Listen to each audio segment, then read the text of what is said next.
First off, I would just want to say the collective whole is super important, I think, in order for transformation to happen and to see the actual results.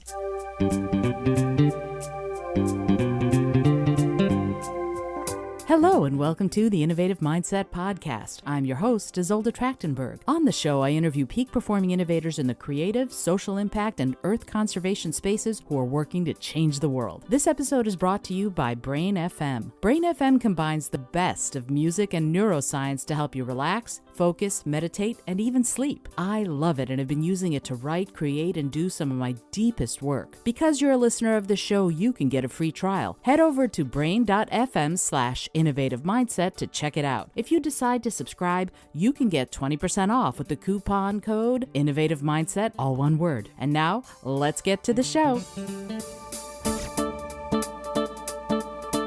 Oh my goodness, we've just been laughing so hard. Hi, this is Isolde Trachtenberg with the Innovative Mindset Podcast, and I bid you welcome. I'm super excited about this week's guest. You can tell Meredith is already we're both cracking up, but you need to hear about Meredith Grundy. Check it out. And did I say it right, or is it Grundy? I doggone it. Grundy. See, Grundy. We've just had good. This fabulous conversation about name changing when you are when you have the opportunity to do so, and Grundy is the name that is the right name, and I'm going to say it correctly. So here we go, Meredith Grundy. Doggone it, I'm going to get it right eventually.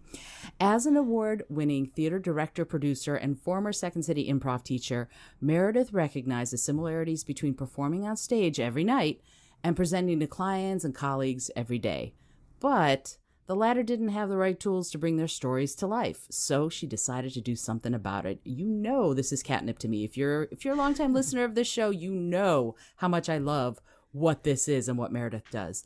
So 11 years and some change later, Grundy Coaching has helped thousands of individuals and corporations around the world achieve career growth and success.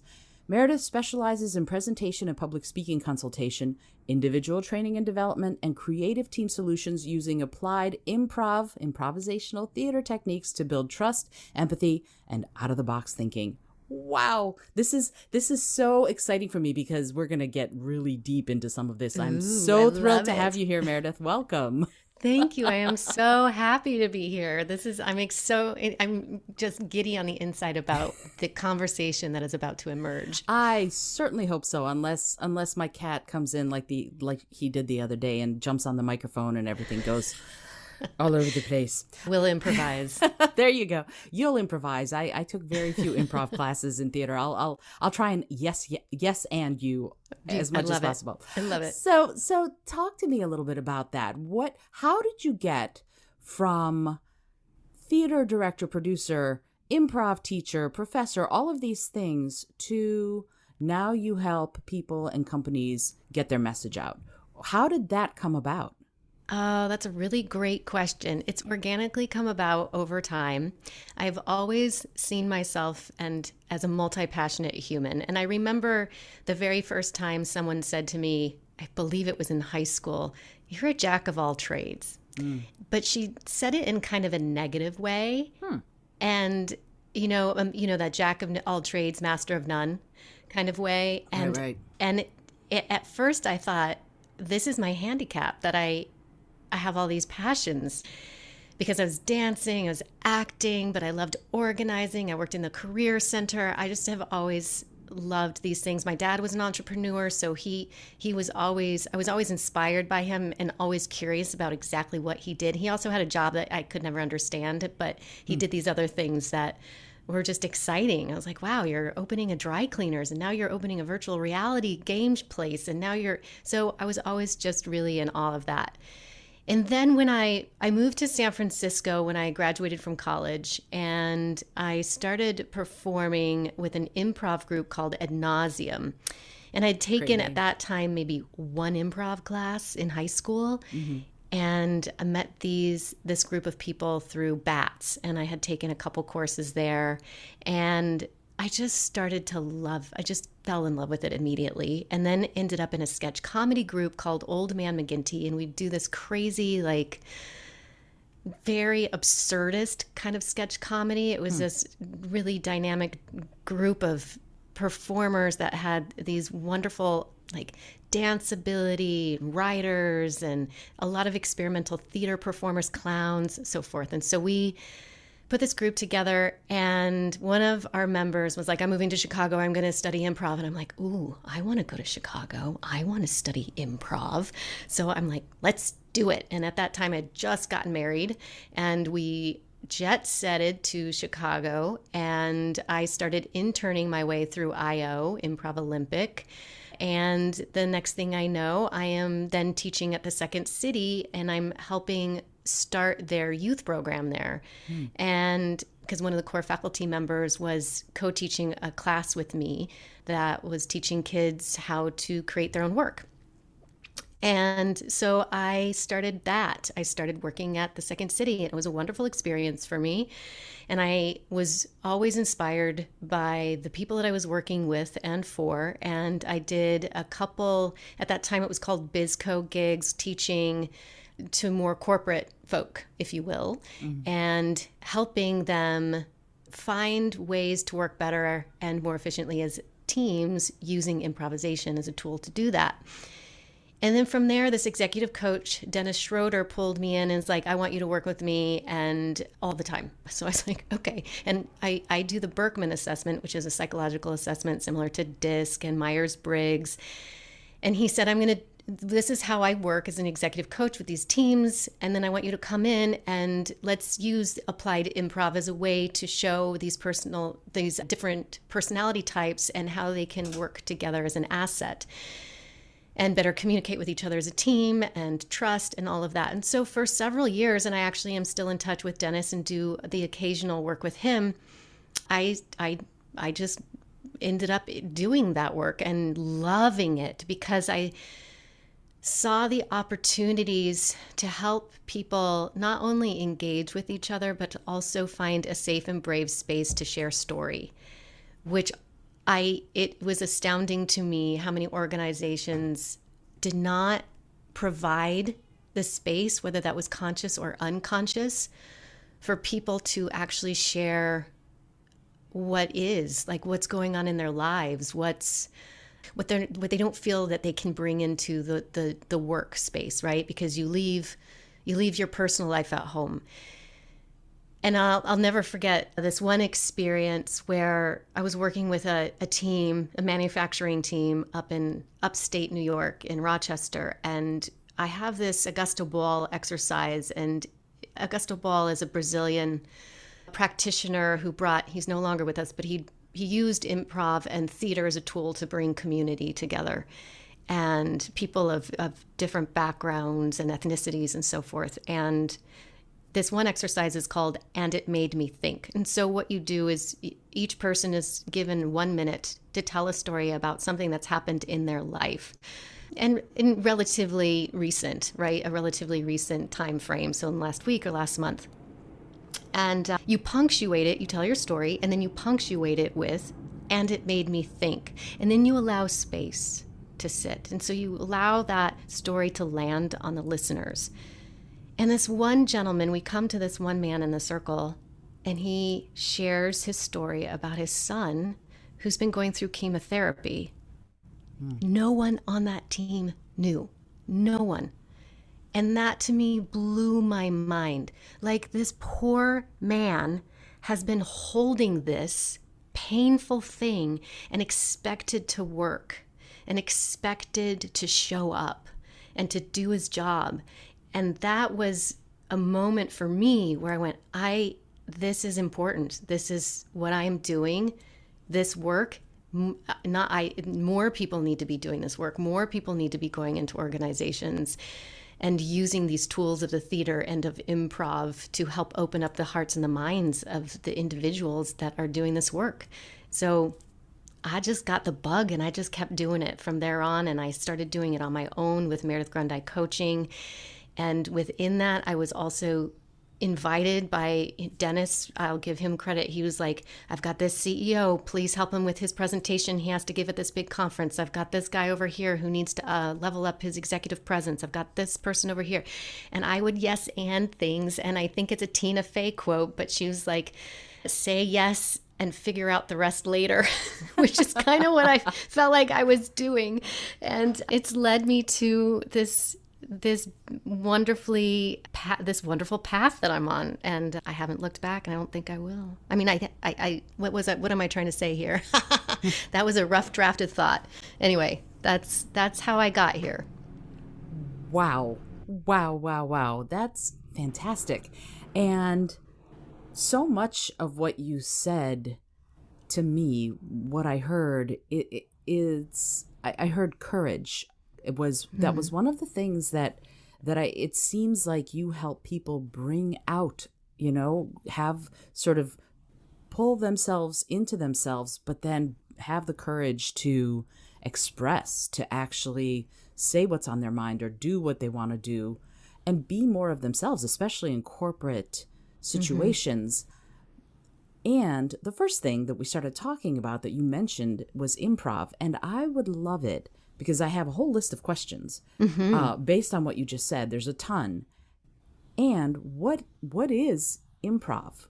What is improvisational theater? What is improv? Because people bandy the term around, but I'm not sure how many people actually know what it means, what it is, and what it can do for you.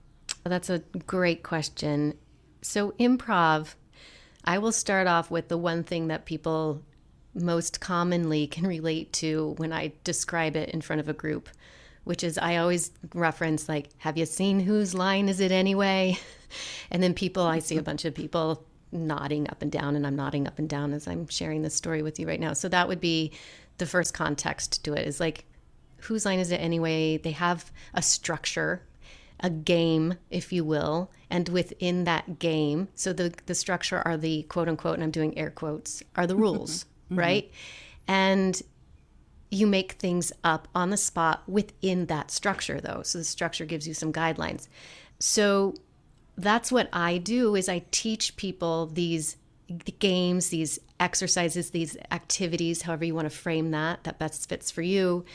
I give them these games that they work within so that they can see the magic that happens afterwards, right? And I give them other tools. Like the foundation of improvisation is this idea of yes and. So when we yes and somebody's idea, we can further the storyline, we can add to the idea, we can find that moment of agreement, right? And so with that tool and within these structures, these games that I give them, we're able to make discoveries about ourselves within the context of the game. So for example, to me, the applied improv piece is the magic is in the debrief, right? So what did you notice come up for you when you were put in this situation?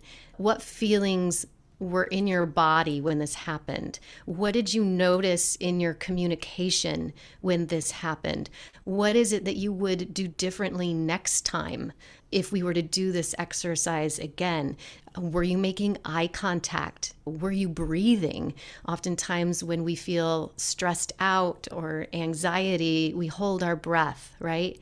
Do these exercises up on our feet. So it's a full body experience. We spend so much time sitting down that I think that physical engagement, that somatic, kinesthetic engagement is incredibly important as well. So that, I hope, answers the question, what is improv? And it's also an amazing opportunity to get people to just laugh together. So you're laughing together, you're getting amazing insights on your own communication skills, you're building trust, and there are no real world consequences within the containers. So we're not going to, some multi-billion-dollar organization is not going to implode because we're doing improv games. I certainly hope not. That would be right? One heck of an improv game if you did that. Wow.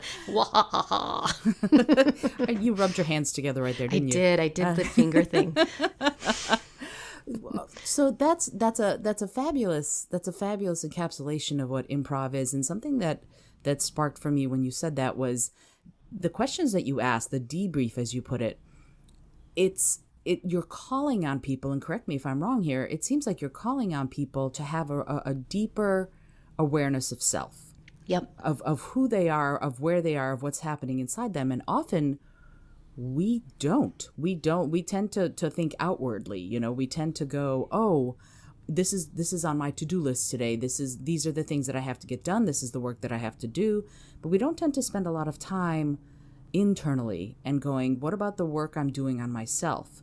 So it sounds like there's an invitation inherent in what you're doing for people to work on themselves. And I'm wondering, how does that work for you? How do you employ that? And if you do specifically, and what are the results that you get at the end of the process? Oh, that's a great question. I think it's the way that I guide people through things, that I give them the invitation to drop in and think in those ways. And I do always call it an invitation. I don't try to force things upon people. I think it's important for people to make their own discoveries. Mm-hmm. And so I repeat myself a lot in the debrief. So touch in. I have an Allen Ginsberg quote that I like to use often, which is notice what you notice. And then I feel like the more that I can repeat back the things that I'm inviting people to do, whether they make those discoveries in the room or on the Zoom room, if you will, these days, but in the room with me, great. But they may not make those discoveries until a month later when they're sitting at their desk and something happens that triggers a response or a strong emotion, and then they can reflect back to that exercise. So I think that there's time and space for integration with these things, and the repetition can help with that. I hope that answered the first part of your question. Can you repeat the second part of your question? Sure. The second part was actually really about, like you said, they might notice months later. I recently noticed something that I did in a theater class in college many, many years ago, and sort of got an aha moment from that. And I'm wondering, when you go through the process in the moment, if you have any stories about those results so that you can see them, so that they're like the gentleman whose son who was going through chemo. The people there were changed, right? The results were pretty immediate by hearing his story. And I'm wondering, I guess I'm being a little bit, I'm being a little shameless, because I'm like, tell me the results, Meredith. Tell me the good stuff, But, Fair enough. But it's because I think we don't spend a lot of time in that space of going, wow, this has changed me, and let me spend a little time figuring out how it has changed me. So in those spaces, because you're holding space for people to be themselves, which I love, what are the profound results, small and large, in those processes? Yeah, that's a really great question. I think there are multiple. One is how you work collectively as a team. And that's why I think the work is important to do. And I think that's why leadership needs to show up to, because oftentimes I've noticed that leadership will set something up for their team. Management will, and then management won't be there. So all of these people have learned, their team has learned this like great new set of tools, and then management isn't there. So that, first off, I would just want to say the collective whole is super important, I think, in order for transformation to happen and to see the actual results. For me, it's about, for example, seeing the results. How do you organize a meeting? Right? So because of some of the tools in the debrief, we find out where some of the pain points are and how they can be solved through those exercises. Mm-hmm. So if you're for example, in an ideation phase, or you're a part of an agile or scrum group, or you're whatever the industry might be, and you're in that first infant stages of creation, when everyone in the group has this idea of what yes and is and how it can be applicable, it shifts things. Let's get all the ideas up on the whiteboard or on the Post-it notes, and let's see what emerges without saying no. There will be room for no later. There will be room for, I see this, and can we do this later? Just get all the ideas out there, because what that also does is it creates a room of inclusivity. So all voices get to be heard. Nobody is being cut off. Nobody is being told no. All ideas are good ideas at that moment in time, because what happens is in ideation, in brainstorming and creativity, it's so often that we want to look at what's not working first. And I'm a big fan of looking at, like, let's look at what is working and let's get it all out there, because whatever, if this no, if you have an instant to a no, that no actually might inspire the idea that does work. Does that make sense? Absolutely. No, it does. And it's interesting because as I'm listening to you, I'm going, the people who are actually doing the work, nobody knows their job better than they do. You know, nobody knows Right. what you do better than you do. So if you're going to ask for ideas and make the caveat that there are no bad ones, just throw them out. Some of those people have never been heard from before. And it sounds Yep. like you're giving them the stage, if you will, the opportunity. And then they can present their own. I do something similar with some of the workshops I do, giving space so that people Yeah. who aren't often heard from can have their say. And I love what you said about leadership being invited and almost mandatory. Show up, folks, because that presents an opportunity for them to see some of those ideas that they otherwise might not see, right? Yeah, exactly. And they also get to see the dynamics of the group. They get to see how people work together in these different situations that they may not be able to see in the day-to-day grind of the workday. Yeah, absolutely. And that's so interesting. So talk to me about team dynamics. What is that? What is team dynamics? You mentioned it a couple times, and I'd love to hear what your thoughts are on exactly what it is and how we can use it specifically, because this is the Innovative Mindset Podcast. How can we use it to innovate? How can we use it to think creatively? Yeah, well, the first place that I go to is using each other's different sets of skills as an asset, right? And so that we look at, so I'll just bring it back to like what Dennis works with the different personality types. We all have different ways of seeing and approaching an idea or a problem solving and finding a solution to something. Right? My husband and I could not be more different in how we problem solve something, but it's how we choose to work together and communicate in order to solve that problem. And so what I really appreciate about using these, like I said before, they have no real world, what is the word I'm looking for?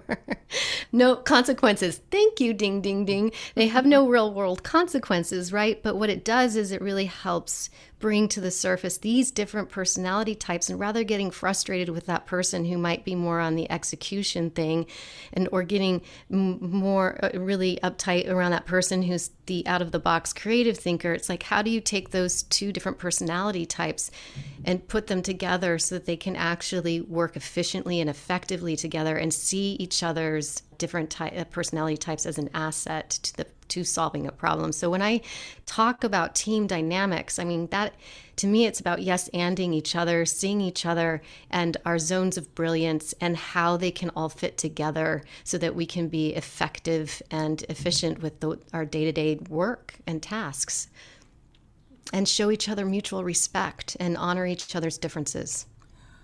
Oh, I love that you just said that last part, because that's one of the things that I find happens is that can sometimes be missing, that respecting that other people think differently, and that not only is it okay, but it's to be celebrated because they can come at it from a perspective you may not have seen. So let me ask you a strange question, and maybe it's not a strange question. Mm-hmm. I imagine there are times when you're doing one of these workshops that you meet resistance from the people, and all the time. Yeah, I'm like, yeah, this is kind of a silly question. It's not a strange question at all. and so, because some people, given the room to play, may be afraid of playing, if you see what I mean. So I'm wondering when you meet resistance, what are the innovative ways that you encourage, invite, inspire people to let go of the fear a little, or maybe to push through the fear? I'm not sure what your way is, in order to actually get the best out of the experience. Mm-hmm. Yeah, I think it's a wonderful question. And I will say the most resistance that I am met with is usually at the very beginning. I walk into the room and I oftentimes get who is this person? What's happening? Why are we forced to do this? Like, you can just feel the energy in the room is palpable. And it's not all the time. I mean, sometimes you've got the one person in the room that's like, I love improv. And you're like, thank God for you being in the room, right? And so what happens is pretty quickly, I have everyone gather in a circle. I have them push their chairs back. And, if I can get into the room to arrange it the way that I would like it to be the best learning experience possible for everyone, I do that. Sometimes I can't do that. So it's a little bit of a rearranging, right? And in that moment, I'm warming myself up. I'm introducing myself to people. I'm giving them eye contact. I'm making sure they know that I'm not as scary. I don't look scary to begin with. I'm like 5'3" and I weigh 100 pounds. So if they're scared of me, that's a bigger issue. But so then I gather people to a circle and we do some gradual warm-ups, and I get to know who they are, they get to know me. And what happens is it's beautiful. I will say it's just beautiful, is that somehow within that time frame, within the first 30 minutes of being there, I have given them permission to play. And it's as if no one else has given them that permission in a really long time. And I can't tell you, it's the most wonderful, beautiful shift that I have ever experienced in a room, is with people who are non-performers, who have no idea what they're about to get into. And then all of a sudden they understand it and they're like, oh my God, I get to just play for 3 hours. Awesome. And so that is usually, I will say, that's most of my experiences. Every so often, you'll get the one person. It's usually one person, and I hate to say it, but it's usually a guy who has a lot of resistance. And so it's a fine balance, right? Because you don't want that person to take up airtime for everybody else. You don't want to, so it's a delicate balance of agreement and saying, let's take a risk here, and let's look at your own stuff.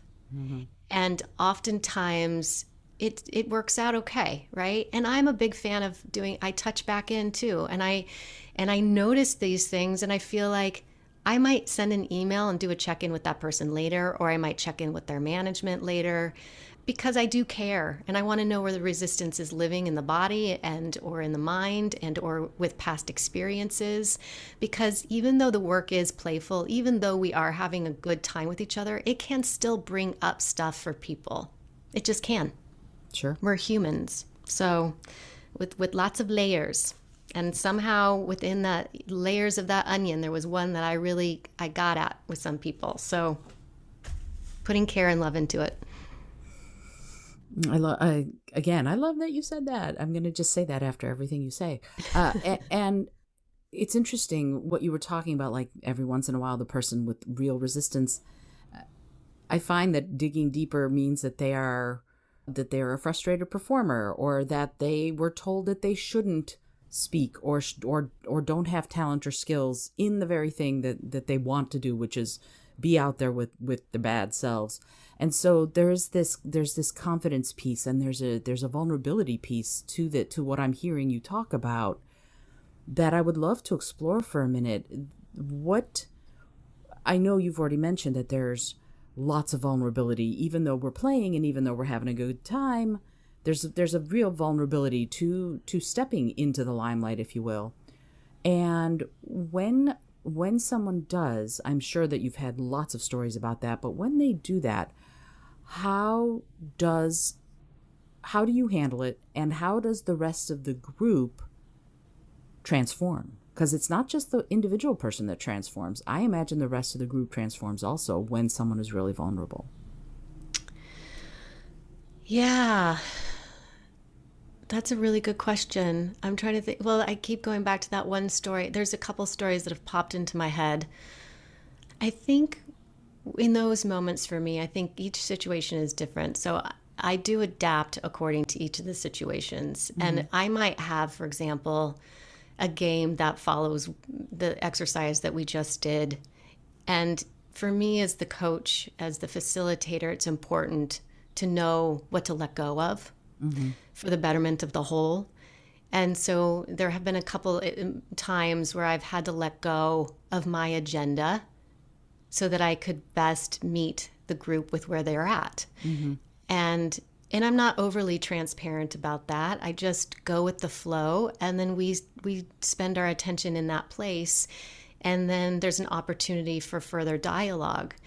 And I always do feel that it is the way that the rules of engagement that are set up beforehand are helpful in facilitating this as well, because I come from a place of I want to hear from you what feels true. I want to hear what's working. And then I want to hear where you have curiosities around this feeling or within this exercise that we just had that came up for you. The feelings that you have are completely valid and they're yours. They're nobody else's. So let's all figure this out together and let's find a way to communicate this that feels safe. And so I hope that answered your question. Did it? Yes, it did. That okay, was good. Yeah. You know what's funny about this show is that a lot of the feedback that I get from the show is that, wow, these conversations go so deep, and we do. So Yeah, yes, you I answered love it. Good. Well, I had another story that popped in my head. It was a disaster story where it was a huge organization, and the person who organized it was going through a lot of stuff, and so it was not organized very, very well at all. And I was met with serious resistance, and then the client was not happy, and so in that moment, I literally dropped everything, rallied the troops, and was like, because there was 6 of us on this gig. And I was responsible for having brought in like 5 of the 6 of all of us. I was responsible for bringing in these people. And I was like, we need to shift gears. And we had to do a whole, like, we changed the whole curriculum, the whole thing, everything because of what happened. And I think that's something improv has taught me, is to be adaptable, be in the moment, be a problem solver.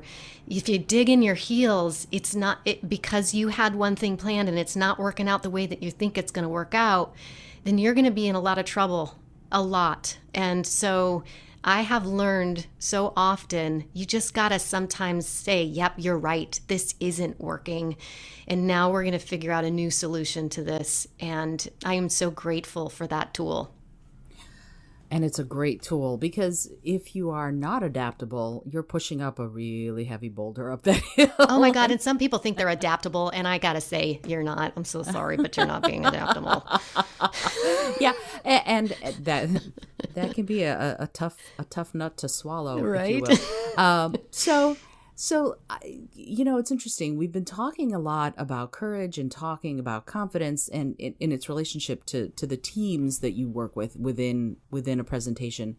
And I'm wondering, there's something you mentioned way earlier, that you got drawn to helping people be themselves in certain kinds of situations, in whether it's corporate or not.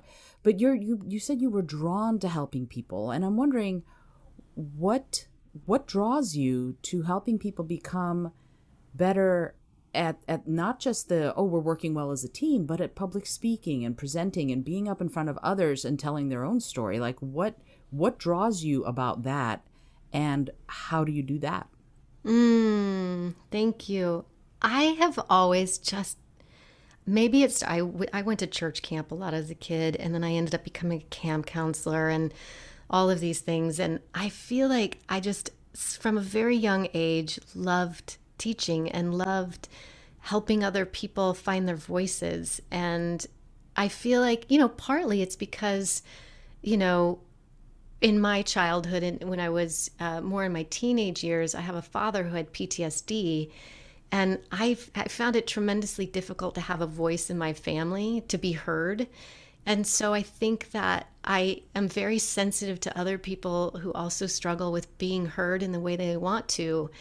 So I would say that would probably be the core, the root of it. And I'm a huge advocate of mentorship. I just feel like it's so important, especially in this day and age, to help lift the voices of others, to tell them that yes, they can achieve whatever they want to achieve, that they can overcome adversity.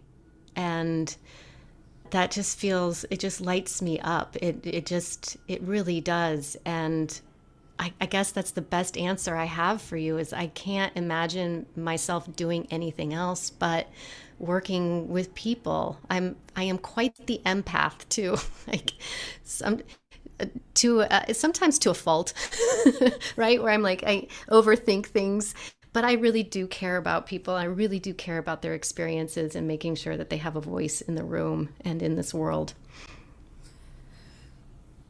And again, I love that. See, this I just keep saying that, and I am not at all surprised that you're an empath, and being able to do that, being so able to be sensitive to the place where other people are, what they're feeling, what they're perhaps thinking, all of that, it changes how you relate to them. And if someone has a real fear, like I used to have a phobia, not that you can tell now since I'm all over the place as far as speaking, but I used to have a real phobia of public speaking from learning English as a fourth language and being terrified.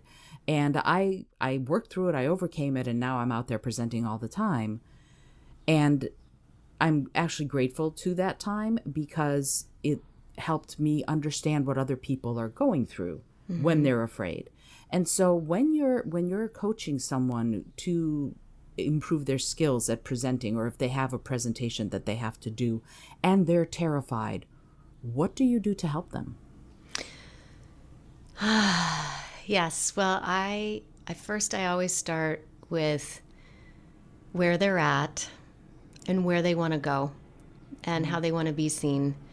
And my philosophy is to give as many tools as I possibly can because I don't think it's a one size fits all for everybody.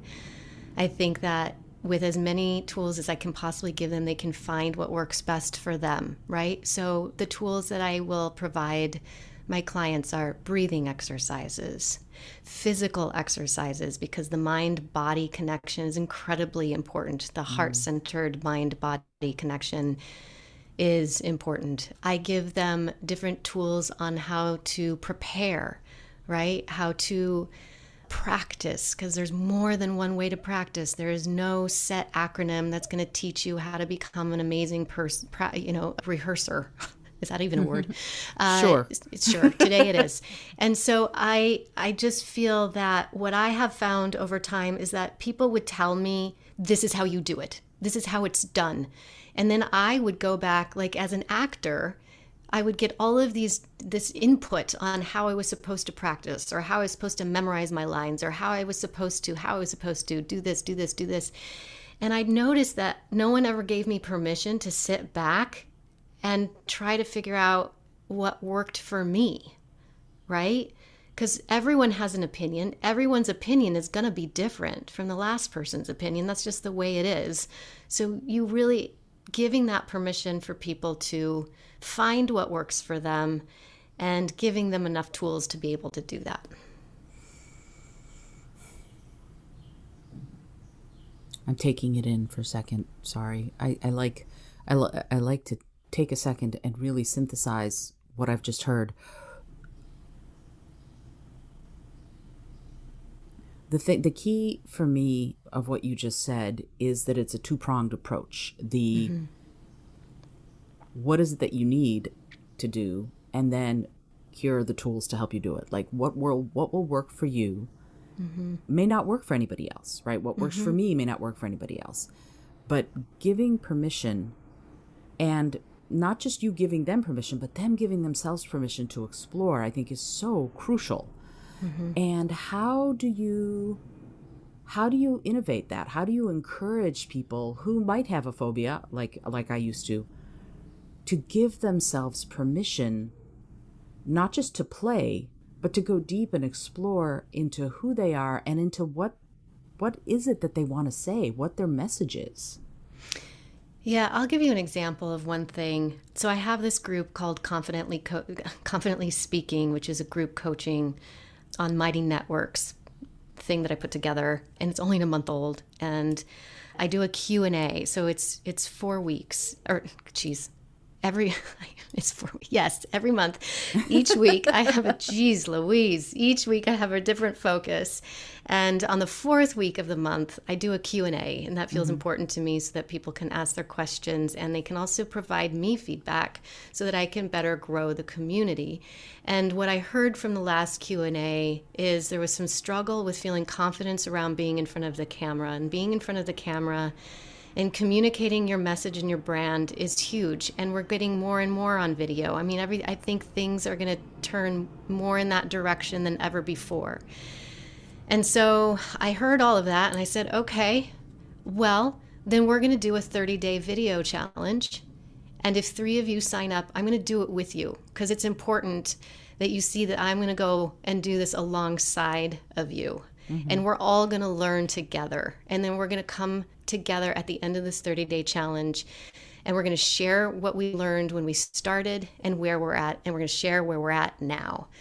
And I think that gives people permission to go, wow, my coach is doing this alongside of me, because I always have something to learn too. I'm not like a master at all of these things. You know, I mean, there are masters, but masters in something are still educating themselves and learning. And it also helps people feel like they're not alone in this growth period in their life.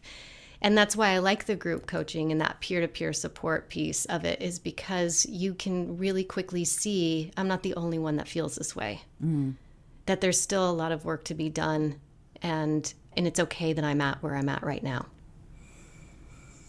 Yeah, absolutely. And it's interesting. There's a wonderful book by Pema Chodron. I love Pema Chodron. Oh, yay. Yes. Me too. I love her work. And I love the book title almost more than I love the book. It's Start Where You Are. Yes. I just think it's so simple and so profound at the same time, that giving yourself permission to start where you are and not judging yourself for not being further along than you are, you know? So have you done the full 30 days yet? How have the stories been about the people who have taken the challenge on with you? We are on day 2. We just started. It's pretty awesome. And there's a couple people that I was not expecting that totally jumped in. And I am so excited. I'm so excited that it just gets, I am just thrilled to pieces when people take the risk. And I've given them the platform to do so. Like, we did a story exercise a couple of weeks ago, and a couple people chose to put their stories on video. I said, you know what, however you need to tell that story, tell it. If it's typing it and sending it to us in a document, if it's putting it on video, just tell your story. So I think, again, it's giving them the permission to use it. There's no one way to do something. Yeah, sure. Absolutely. It's one of my favorite things is on a circle, you can get to the center point from an infinite number of places. And that to me says so much. And there is no, that's not true. I will say that there are wrong ways, like forgetting to turn your camera off, on or off or whatever, sure. Right. But at the same time, so yeah, because I've done that. I've recorded entire podcast episodes without having turned on the recording equipment. So that has happened. And yet it's a teaching and a learning opportunity for yourself. Yes, I was just going to ask, but what did you learn from that? Exactly. What did you do different next time? So yeah, now I have a checklist hanging over my desk that says these are the things you have to do. And again, that to me is a really important piece of what you're doing, is that you don't have to be perfect. You have to be where you are, wherever you are. And if you can stretch yourself, that's great. So within that, is there a place that someone can go to go, I want to learn from Meredith? Where should they go to do that, to find you? Yeah, thank you for asking that question. I can be found in a few places. One is GrundyCoaching.com, and that's GRUN as in Nancy, D as in dog, EI.com. Meredith, GrundyCoaching.com. And then ConfidentlySpeaking.club. It's hosted on Mighty Networks. So you could also look through Mighty Networks. And then I have my performance. I still am a performer on meredithgrundy.com. And my name is spelled with 2 I's. It's MERIDITH, Grundy.com. And then, of course, LinkedIn and all the socials. I'm not on Facebook, though. I got off Facebook. It was driving me batty. I hear you. That is one of those things. And there's, I could keep you here for the next 6 hours and chat with you. I know. I love talking to you. It's so much fun. You ask me your questions. I'm like, I love your questions. And I'm like, did I answer it? I hope I answered it. You're fabulous. Yes, you absolutely have. There's a couple more questions if you have time. Yeah. First of all, I was honored to be on your podcast recently. Yes, you were. And it was so much fun. So I'm really glad that you were able to come and join me here on Innovative Mindset. So the podcast is called Are You Waiting for Permission? That you co-host with a wonderful gentleman named Joseph Bennett. And I'm wondering if you can talk a little bit about what the podcast is and what permission people might be waiting for. Yeah, so the podcast is inspired by Joseph on a Sunday, I think about 4 months ago. It's only 4 months old. Isn't that crazy? Wow. He said he woke up and he was like, I want to do a podcast with Meredith. And so he called me and I said, sure, let's do a podcast. And we came up with this title, Are You Waiting for Permission? Joseph, I think, was reading a book and it was a line in a book. And I said, perfect. This is that. Yes. And it is intended for creatives and artists who stopped waiting for permission.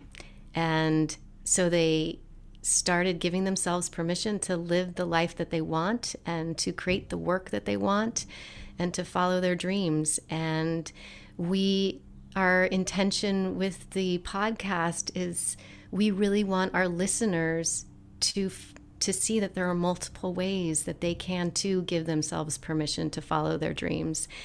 And we even have one listener who quit her job.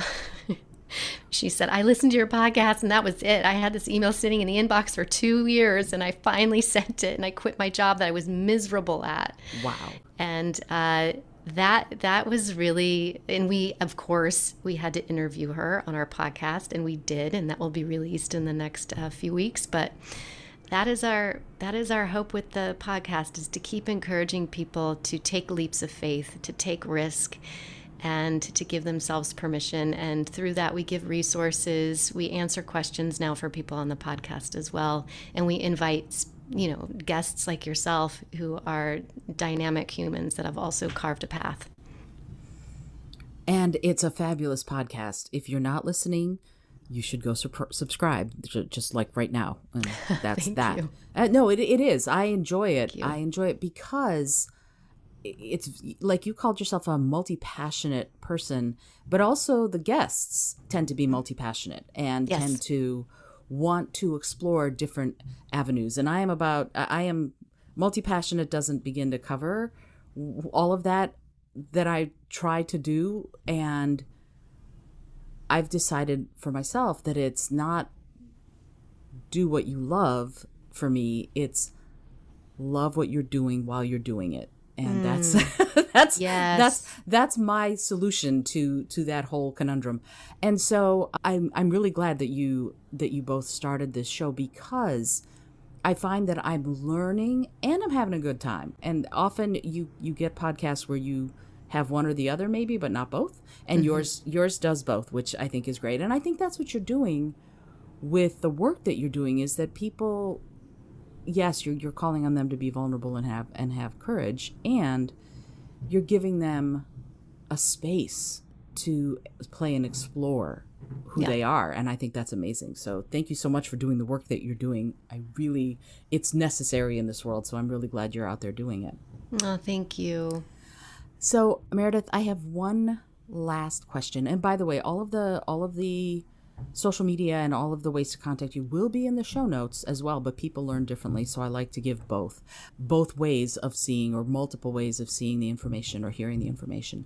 And I have one last question that I ask everybody who comes on the show. And I find it's a silly question, but I find that it can yield some profound answers. So the question is this: If you had an airplane that could skywrite anything for the whole world to see, what would you say? Just breathe. I love that. I love that. What a great answer. Yes, so important. So important. I like to say that you can last 3 weeks without food, you can last 3 days without water, but you can only last 3 minutes without air. So breathing is crucial. Crucial. It is so crucial. And we don't do it enough. We hold our breath so much. Yeah. And one of the things that's most interesting to me about the theater that I was an English drama major in college. And one of the things that was most interesting to me was when I first started really learning how to use breath to perform, to play. I play violin, so breathing it's not a woodwind or a brass instrument or whatever. But at the same time, breathing as part of singing, breathing as part of doing anything, gives yourself space as well as being nourishing for your body and your mind and your spirit. So I'm so grateful that you said that. What a wonderful way of looking at it. Meredith, I'm super grateful that you took the time to be on the show. I thank you so much for being here. Oh, thank you so much for having me, Isolde. This has been a wonderful conversation, so thank you. And I hope you'll come back. Oh, I will. I hope you come back to our podcast too. I'd be delighted. So we started the episode giggling and we're finishing it giggling. Yes. I love it. Full circle. Big fan. I love it. I love it. You have been listening to the Innovative Mindset Podcast. My name is Isolde Trachtenberg. This has been a fabulous conversation with Meredith Grundei, and I hope that you will check out both Confidently Speaking and Are You Waiting for Permission and all the other incredible work that Meredith is doing. If you're enjoying these episodes, please do me a favor, rate and review the show. I'd love to hear from you about what you're thinking about the show, where it's going. Very soon on this airs way after. We've already celebrated our 400th episode. Can you believe it? Wow. 400 episodes. That's amazing. I'm super love thrilled. it. Yeah, it's exciting. So I hope that you're enjoying the show. And I will remind you to listen, learn, laugh, and love a whole lot.